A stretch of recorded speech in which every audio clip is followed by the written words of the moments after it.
Hello, everybody. Thank you so much for joining me at this time of the day. My name is Solomon.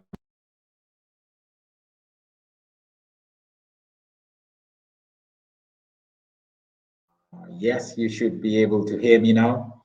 Thank you so much, guys, for joining me. I hope you're having a wonderful, great year 2022. There's a lot that God has in place for you in 2022. And all you have to do is to persevere, be faithful, be patient, be diligent, be hopeful, and be prayerful in this year 2022. And I do hope that a lot would be there with you. So thank you so much, all the Bereans from wherever you are watching. I appreciate each and every one of you. Michael is saying, hey. Mabusha is saying, good morning to Uncle Solomon and all the Bereans from Makopane, just here in South Africa.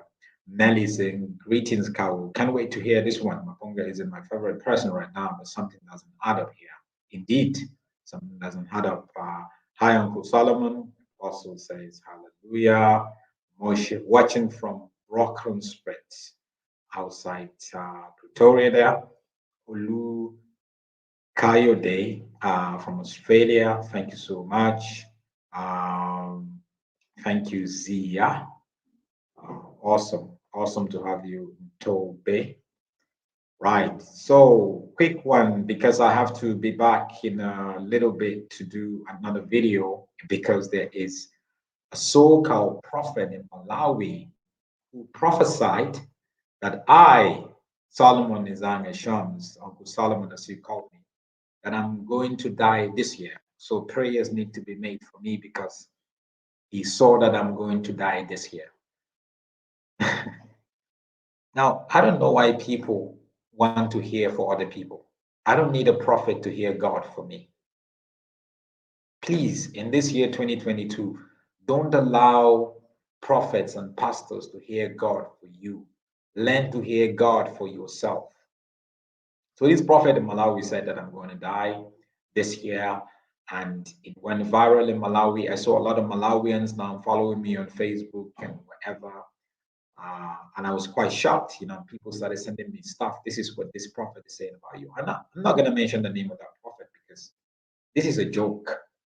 I will be the first to know when I'm about to die, not somebody else. I will be the first to know. I know God, right? So you have to have that confidence that inside of you, you know God, and God will speak to you first before he gives confirmation when it comes to another person, through another person. So I'm gonna do a bit of that. I'm gonna do a bit of that after this. I'm not even gonna mention the name of the prophet, so-called fake prophet, charlatan. Anyway, well, I'm here to talk about Maponga, Joshua Maponga. He used to call himself Bishop Joshua Maponga. For those of you guys who are international, watching in South America, in Australia, up in Europe and America, you don't know Maponga maybe. He is a Zimbabwean national who was a bishop with the Seventh Day Adventists. Zimbabwean national, he has lived in South Africa for the past 20 years or so. Very intelligent, intellectually strong, articulate, verbally extremely good. He's loved by many on TV and all that. But then he drifted away. I used to know him very well. Matter of fact, when I was running a magazine that I started called Parable Magazine, he used to write for me. But then he drifted. He used to write for the magazine, not for me. He drifted away. We were friends until I discovered a big moral allegation that was brought to me by a girl who told me that, they were having a relationship. So when I got this allegation, I spoke to him about it and all that, but he became very defensive. He tried to take me to court and then he would do the case and all that kind of stuff. So I cut off from him because for me, if you fail morally and continue to defend it, if there is a strong moral allegation like this and you continue to defend it, I have to distance myself away from you. That doesn't mean that I dislike you. No, I dislike what I heard. I dislike the allegations. I don't dislike people. That doesn't mean that I hate you. No, I hate the fact that there is this strong allegations and your explanation doesn't tie in with the allegation. God doesn't call us to hate people, to dislike people. That's why in my home, we don't use that word. Even my kids, I'm trying to teach them, you don't say you hate something, or you don't say you don't say you dislike somebody or you hate somebody. That's not part of our vocabulary in my home. Even as Christians, that should never be part of our vocabulary. So I cut off from him. He's very well known. He's written a couple of books. He's always on TV and radio. He's invited to speak on different issues, from traditional African beliefs to the land ownership to spirituality and all that. But for me, I also discovered that he has drifted away from biblical precepts, biblical principles.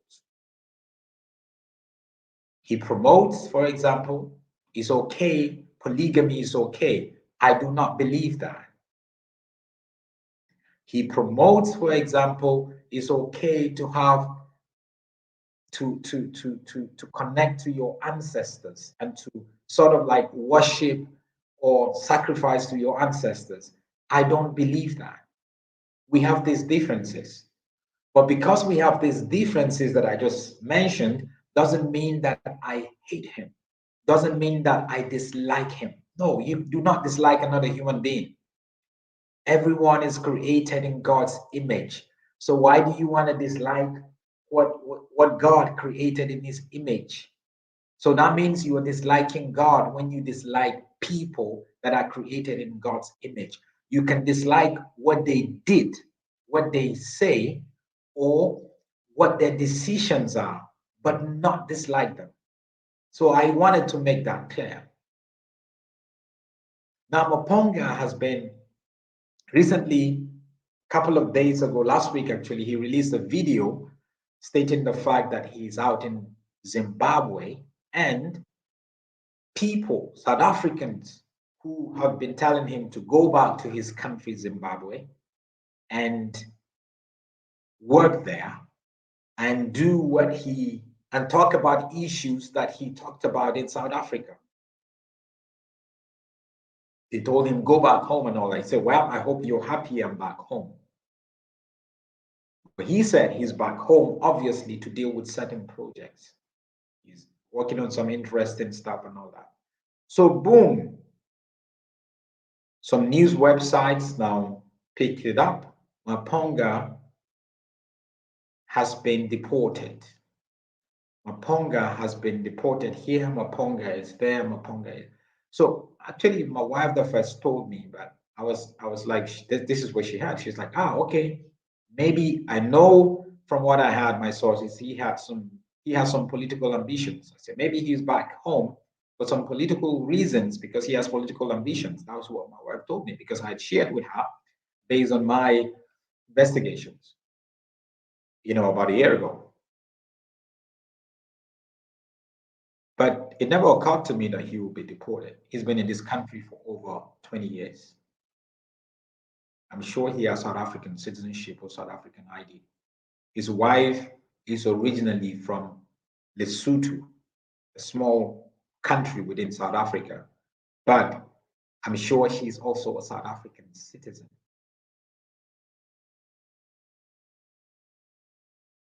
But the speed at which people took that video that he did in Zimbabwe, saying he's back home, I hope everyone is happy, and now turn it around, the conversation around social media, claiming that people now claiming that he was deported is just alarming.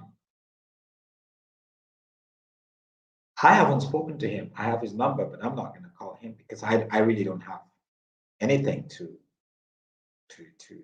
say about it. Like I told you, we're totally in a different path now. But I'm just here to address the fact that has he been deported or not? What does it take for someone to be deported?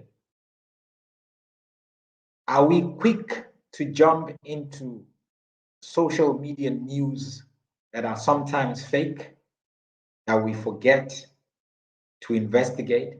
I never wanted to talk about this thing. I would just keep him quiet because I need to get more evidence that he was deported. And I still haven't gotten enough evidence that he's been deported. It's like the video that went viral the last 2 days. And people actually sent me a lot of that video in Ghana, and the crossover service in Ghana, where ladies come to take a bath naked in front of the pastors in church to cleanse them and all that kind of stuff. People are like, Solomon, have you seen this? To be honest with you, I'm very careful anything that I share here. I need to make sure I investigate it first.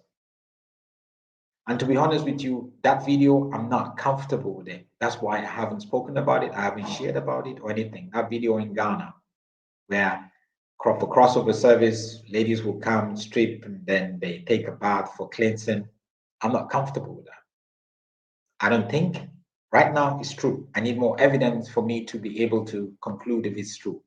Because you see videos that go viral or news that go viral and you don't know the name of the pastor, the name of the church where that happened. Those are question marks, people. I'm a journalist. I know these things. Those are question marks.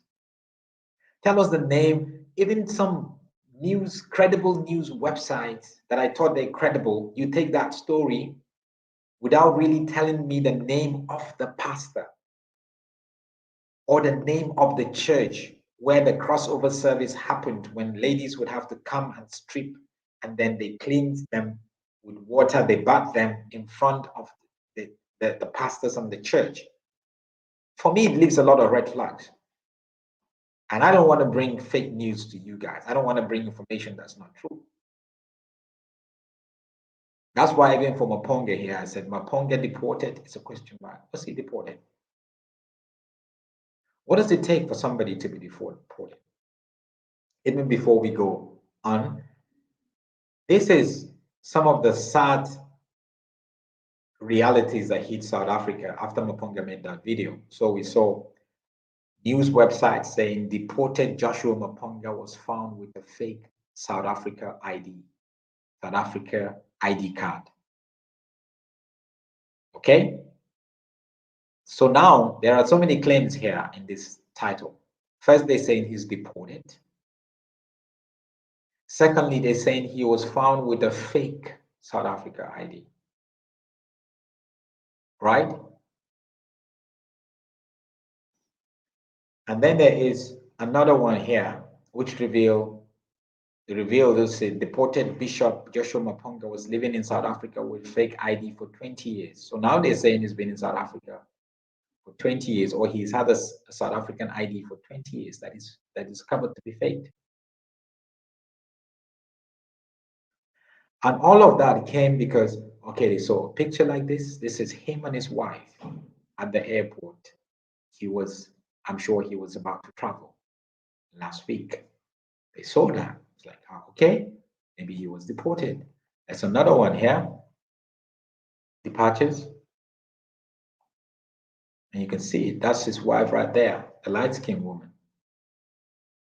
Right? But to make such claim, and I actually called the editor of this media company, Zimbabwe, asked him if it's true. He said, look, this is what he had, but I'm sure he's still investigating. His name is Pardon Zimbabwe. But if we said deported Bishop, so we said he was deported. Was he deported? What I know for sure that Maponga is in South Africa right now. He only went to Zimbabwe and he's back. They said he's been living with a fake ID for 20 years. So when you have a fake ID, it's two ways, right? Either you obtain the ID fraudulently, you're qualified, but you obtain it for fraudulently, or the ID itself is fake. You can have an ID that is legit, but it was obtained fraudulently. But you can have also an ID that is fake, in itself, right? So when you have an ID that is fake in itself, that one is fraud. And when you're caught with an ID that is fake in South Africa, what happens? First, you need to be arrested, not deported. Secondly, you need to be charged and you go to court. Then the court would have to find you guilty or not guilty. If the court finds you guilty, then you're going to be sentenced. And then you're going to go to prison. And when you finish serving your prison sentence, then you get deported. I have met people when I was in prison, I've met people of other nationals who are in prison because their document was fake. Even because they don't even have a document. But they didn't deport them, they took them in there, took their sentence before they deport them. Now, if they find out that you have a legit ID but then you obtain it fraudulently, then you could be deported. That ID would be withdrawn, or that your citizenship would be withdrawn, and then you are deported. But at the same time, you don't just get deported. There's a process. Even if they tell you they want to deport you, you have the right to appeal. And it takes time, people. It takes time. I said people need to study the Constitution of South Africa or the Constitution of the country that you're living in. And based on the United Nations laws, there is what we call the Bill of Rights. The Bill of Rights states the rights of every individual wherever they live as a human being. So it's like your human right wherever you live. Even if you live in a country and you don't have documentation, the country does not have the right to just deport you. There's a process before they deport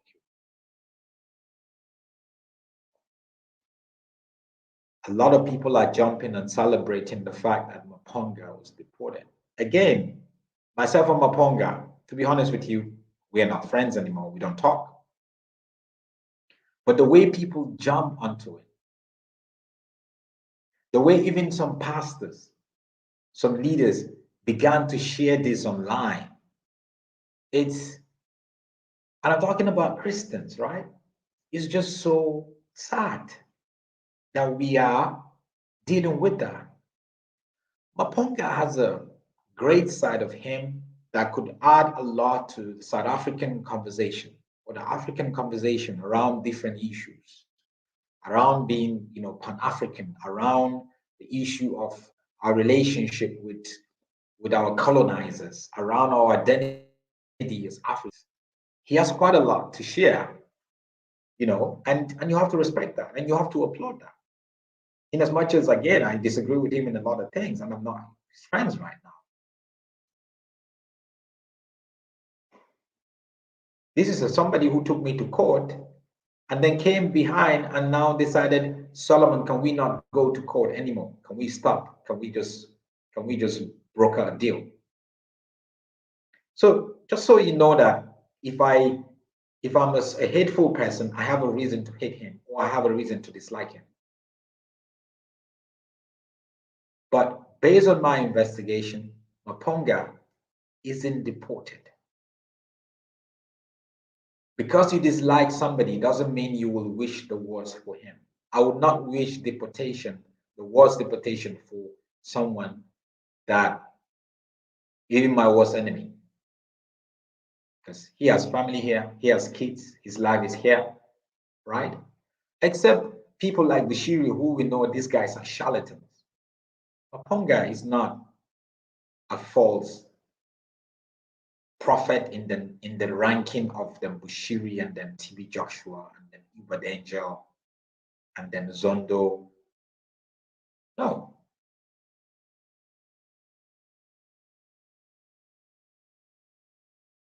When are we as Africans going to get to a place where we identify with each other? I'm not saying you identify with other Africans who come into your country and commit crime or whatever. No, no, no. I'm not endorsing that. I'm never going to endorse that.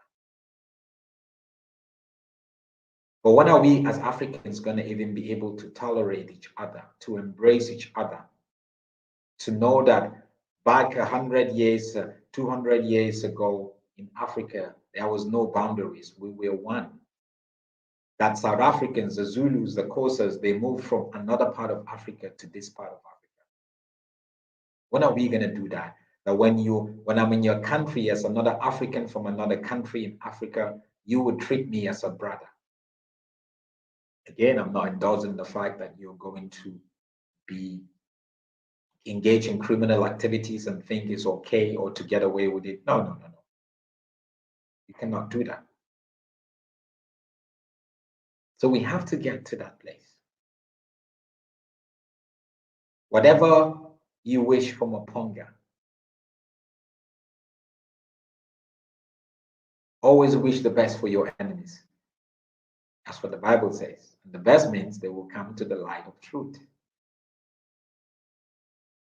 Always verify news issues online. There's a lot of fake news. Don't just join the conversation because it's trending and then you agree with it. No, no, people, no. That's why I said the video that was created in Ghana of these ladies who were stripped naked in church to take a bath in the crossover service. I'm not going to get involved in that yet until I get concrete evidence that the video is legit. And right now, I don't even have a concrete evidence. What does it mean? Solomon, what do you mean concrete evidence? First, what's the name of that pastor? If you cannot tell me the name of the pastor or the name of the church, then there's a problem. If you're a journalist, you would first get the name, more details, the name of the pastor, the name of the church, what actually happened, and put that out there. Not just throw a video online and then it goes viral and then everybody is jumping on it and everyone is viewing it because you want the viewership, you want the likes, because that will sort of like help you.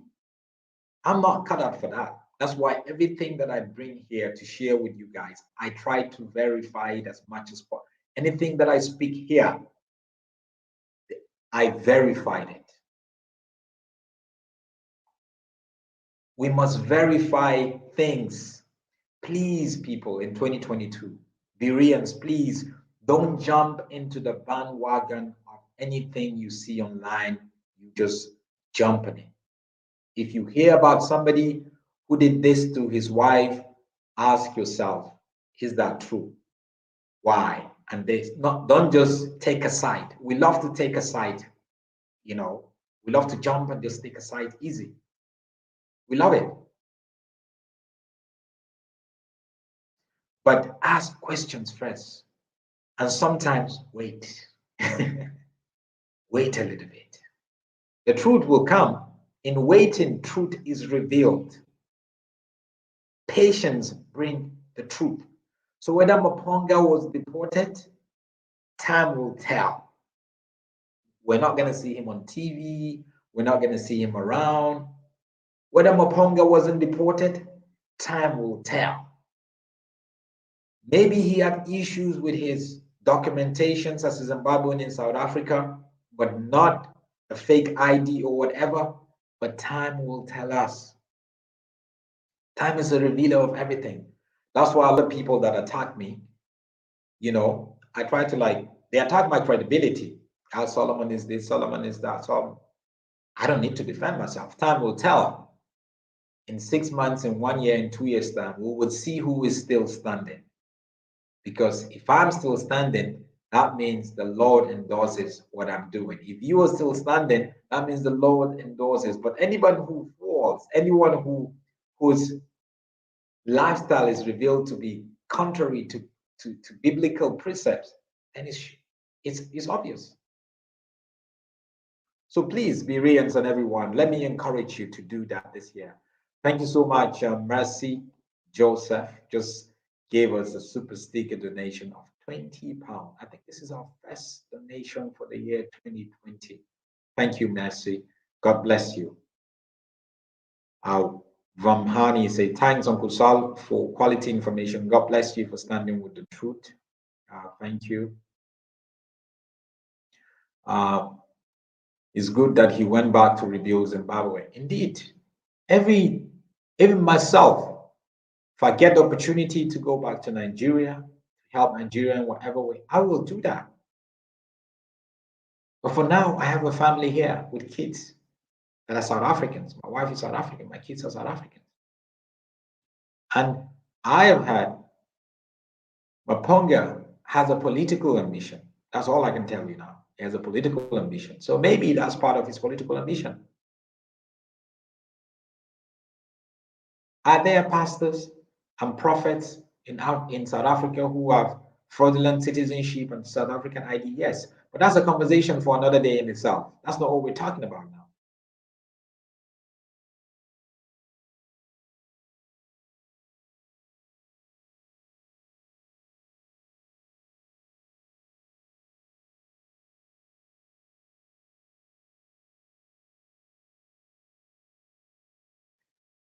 And Tom B says, do you guys realize that Solomon is a journalist? Like all journalists, people's business is his business. Otherwise, we wouldn't be having news channels. If you don't agree with what he does, then don't follow him. It's simple. Yeah. Thank you, Tom B. It's simple. You put it in a nice way.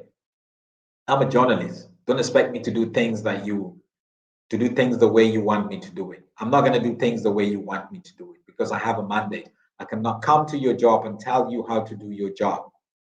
Right? It's as simple as that. Great to have you here, Anthony.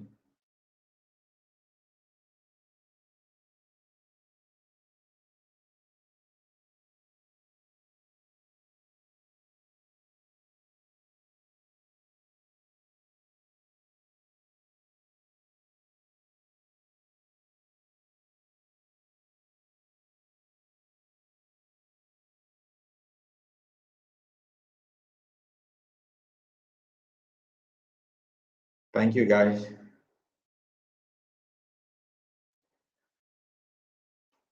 Selo says Lesotho is not in South Africa, Solomon. It's a country near to South Africa. Oh, come on. You mean Lesotho is not in South Africa? Lesotho is in South Africa. It doesn't mean it is part of South Africa. Understand English, Selo. It means it's within the country of South Africa. All parts of Lesotho is surrounded by South Africa. So what do you want me to say? Understand geographical terms and English.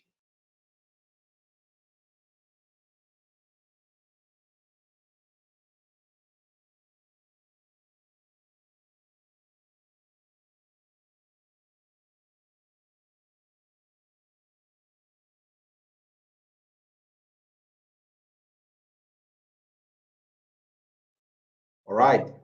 Anyway, I'm going to leave it here. And I'm going to be back later, just now, to share about this prophet who prophesied that in 2022, I'm going to die. And when the Malawian news portals picked it up and it went viral. I see somebody send it to me. He's having over close to 2,000 comments already. I'm not going to share his name because I'm not going to promote him. That's what he wants. People like that, those kind of prophecies are just looking for attention. I'm not going to do that. So I'm not going to do that. So I'll catch you in a little bit and then we can talk about that. And because the Bible says in Psalms, with long life, he will satisfy us and show us his salvation. Part of the salvation of God, God's saving grace is long life.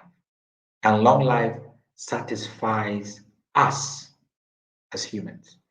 God bless you, and I'll see you in a bit.